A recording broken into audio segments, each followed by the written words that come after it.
Hello my dear viewers. In this video, we are discussing about the introduction to the Ayurveda, its foundational texts, and the branches of Ayurveda. Let us start.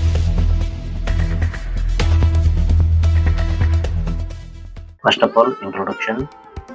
The term Ayurveda is a Sanskrit term and it is the compound of two words. First one, Ayus, which means life or longevity, and the second one, Veda, which means knowledge or a science.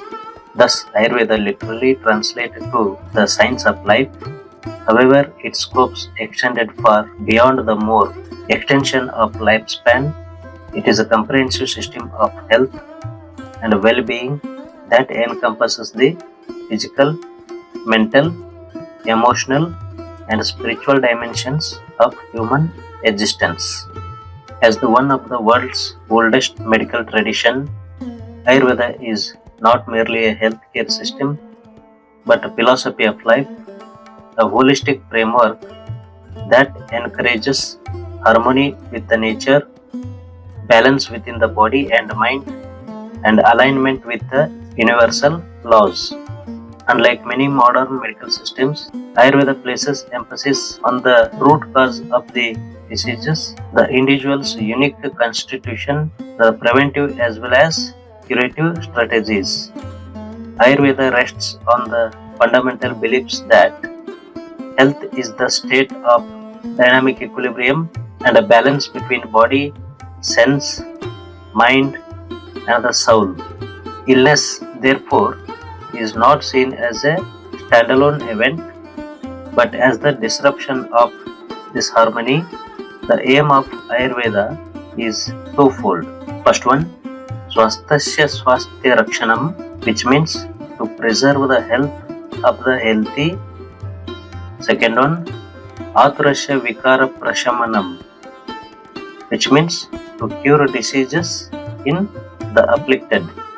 This dual emphasis on prevention and cure sets Ayurveda apart and makes it relevant even today, particularly in the context of rising lifestyle related disorders and the chronic diseases where modern biomedicine often falls short.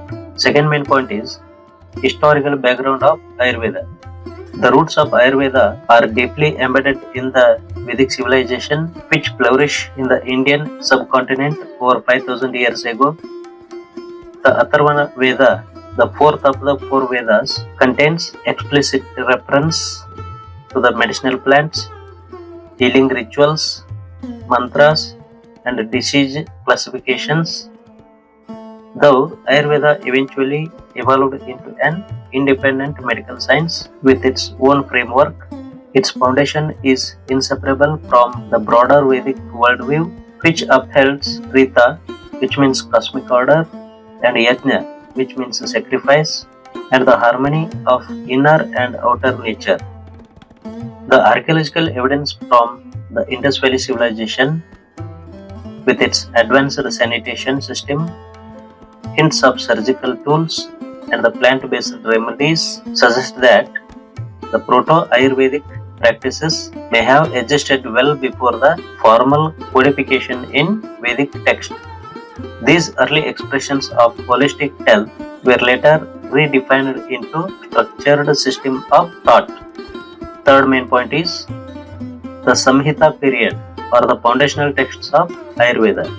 The classical period of Ayurveda begins with the compilation of its most authoritative treatise, collectively known as Brahat Trayi or the Great Triad as given below. First one, Charaka Samhita, which focused on internal medicine, which means Kaya Chikitsa. Second one, Susruta Samhita, which centered on surgery, which means Shalya Tantra. Third one, Ashtanga Hridaya and Ashtanga Sangraha, which is the comprehensive synthesis by Vagbhata covering all 8 branches of Ayurveda. These texts are believed to have been composed between 600 before Christ era and 300 Christ era.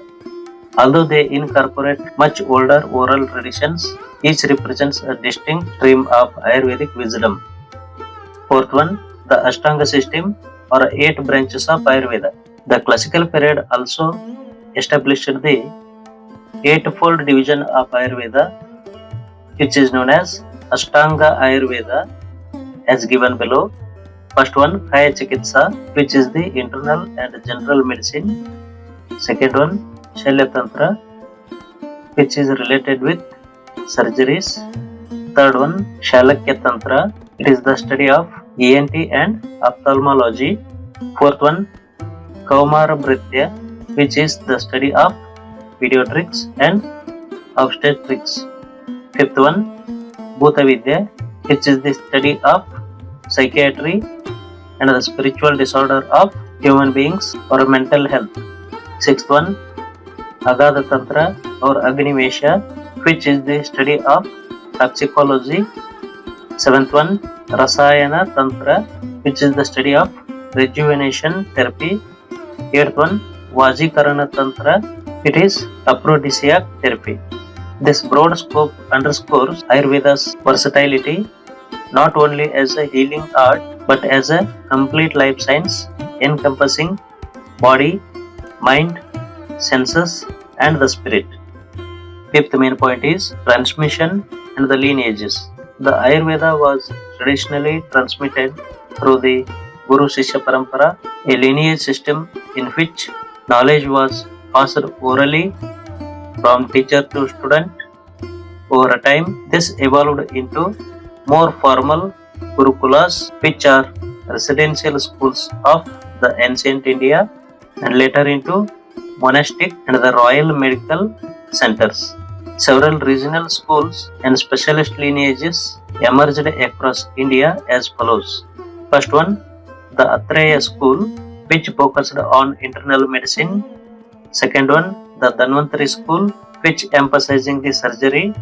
And the third one is Kerala's Ashtavaidya families, which is the 8 Brahmin families trained in the Ashtanga system.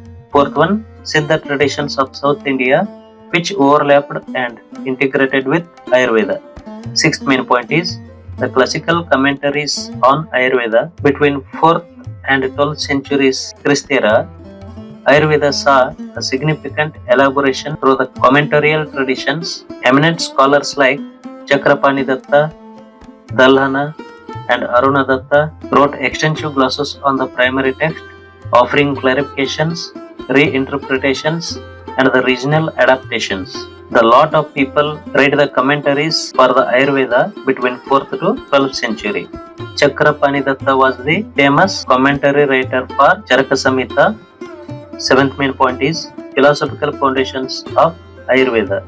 Ayurveda is not merely a collection of herbal remedies or a dietary advice. It is rooted in the comprehensive philosophical worldview. To understand the true depth of Ayurveda, one must grasp its metaphysical and cosmological principles. These foundations are drawn from Sankhya, Nyaya, Vaisheshika, Yoga, and Vedic traditions, providing the conceptual scaffolding for the Ayurvedic physiology, pathology, and the therapeutics.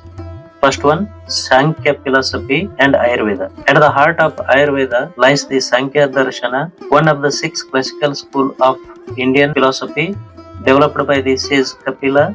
Sankhya offers a dualistic cosmology that distinguishes between Purusha, which means consciousness, and Prakriti, which means primordial nature. First one, Purusha, which is pure, passive, unchanging consciousness, and it is the witness. Second one is Prakriti, which is dynamic, creative potential, and the source of all the physical and mental phenomena. According to the Sankhya, the creation unfolds as Prakriti evolves through the 24 tattvas, which are foundational and the fundamental principles from subtle to gross, which are as follows. First one, Mahat, which means cosmic intelligence. Second one, Ahamkara, which means ego or individuating principle. Third one, Manas, which means mind. 4 to 8, 5 Jnanendriyas, which are sense faculties, and 9 to 13, 5 Karmendriyas, which are motor faculties. 14 to 18, 5 Tanmatras, which are subtle elements. And 19 to 23, 5 Mahabhutas, which are gross elements: earth, water, fire, air, and ether. And the last one, fourth one, is Prakriti. Second one is the Triguna theory. Another central doctrine is that of the three gunas, which means qualities or tendencies inherent in Prakriti, as given below. First one, Sattva Guna, which means clarity, lightness, and harmony. Second one, Rajas Guna, which means activity, restlessness, and desire. Third one, Tamas Guna, which means inertia, darkness, and ignorance. All mental states, behaviors, and the diseases have their basis in these gunas. In Ayurveda, the mental health is primarily analyzed through the interplay of these gunas. For example, first one, a person with high sattva exhibits calm, wisdom, and empathy.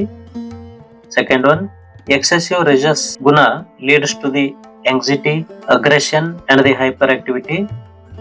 Third one, the predominance of tamas results in lethargy, depression, and confusion.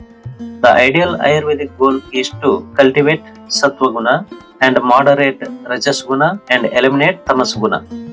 Third point, the Pancha Mahabhuta doctrine. The 5 great elements, which are Pancha Mahabhuta, are foundational in explaining matter and its functions. They are as given below. First one, Akasha or ether, which means space, expansion, etc. Second one, Vayu or air, which means motion and dynamism, etc.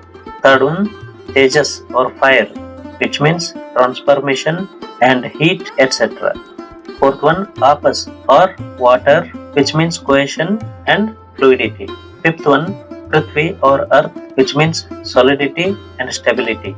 Fourth point is the Tridosha theory. Perhaps the most celebrated contributions of Ayurveda is the Tridosha theory, a practical clinical application of the Pancha Mahabhuta doctrine. The 3 doshas are as given below. First one, Vata dosha. Second one, Pitta dosha. Third one, Kapha dosha. And the fifth point is the 7 dhatus and 3 malas or waste products. The Ayurveda describes 7 dhatus or tissues that provide a physical framework of the body as given below. First one, Rasa, which means plasma or lymph, provide nourishment. Second one, Rakta, which means blood, which provide oxygenation and vitality. Third one, Mamsa, which means muscles, which provide movement and protection. Fourth one, Meda, which means fat, which provides lubrication and insulation. Fifth one, Asti, which means bone, which provides support and structure. Sixth one, Majja, which means marrow and nerve tissue, which provide communication support. Seventh one, Shukra or Arthava, which means reproductive fluid, which provide regeneration. In addition to these 7 dhatus, the body produces 3 malas or waste products as shown below. First one, Purisha, which means feces. Second one, Mutra, which means urine. Third one, Sweda, which means sweat. Sixth point is Agni, the digestive fire. No Ayurvedic concept is more critical than Agni, the fire of digestion and the transformation. Ayurveda describes 13 types of Agni with the Jataragni, which means the main digestive fire being the central. Agni determines as below. First one, digestion and assimilation of food. Second one, immunity or ojas. Third one, mental clarity. And fourth one, longevity. Seventh point is ojas, tejas, and prana, the subtle vital forces. In addition to the physical body, Ayurveda acknowledges the subtle energies as shown below. First one, ojas, which is the essence of all dhatus, sustains immunity, vitality, and resilience. Second one, tejas, the subtle form of Agni, governs cellular intelligence and radiance. Third one, prana, the vital life force, coordinates breathing, senses, and consciousness. Eighth one, Ayurveda and mind or consciousness. Ayurveda holds that mind or consciousness is distinct yet intimately connected to the body and the soul. It is both the sense organ and the inner instrument. The mind is where gunas operate most vividly, shaping the moods, desires, and the perceptions. Ninth one is the aim of life and the health in Ayurveda. Ultimately, the Ayurveda is not only about preventing or curing diseases, it is about enabling a person to fulfill the fourfold aim of life, which means Purusharthas as shown below. First one, Dharma, which is ethical duty. Second one, Artha, which is material prosperity. Third one, Kama, which is emotional and sensual fulfillment. And fourth one, Moksha, which is spiritual liberation. Finally, conclusion. As we have explored in the previous sections, Ayurveda is not just a system of healing, but the way of life that has been practiced for thousands of years.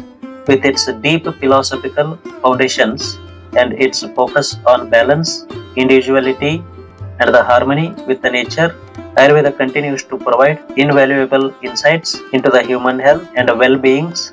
The past few decades have witnessed an unprecedented surge in global interest in Ayurveda in the age of globalization. As people across the world become more attuned to the importance of holistic health and natural medicine, Ayurveda is gaining recognition not just as the ancient tradition but as a system of healthcare that is relevant to the modern society.